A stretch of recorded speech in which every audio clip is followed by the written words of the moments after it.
எண் 8 ஸ்ரீ ரக்ஷா விஆர் 3ஆம் வகுப்பு A4 பிரிவு.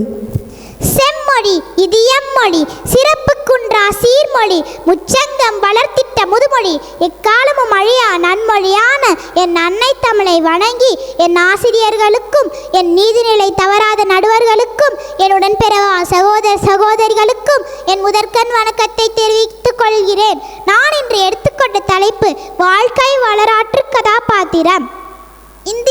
இந்தியாவின் இரும்பு மனிதர் என்று அழைக்கப்படும் சர்தார் வல்லபாய் பட்டேல் அவர்களை பற்றி நான் பேசப் போகிறேன்.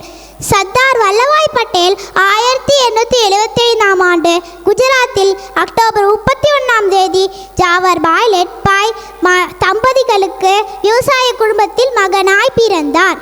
இவர் வழக்கறிஞராக பணியாற்றினார். இவர் சிறு வயதிலேயே இவரது தந்தை 20 கிலோமீட்டர் தொலைவில் உள்ள சுவாமி நாராயண் கோவிலுக்கு நடந்தே அழைத்து செல்வார்.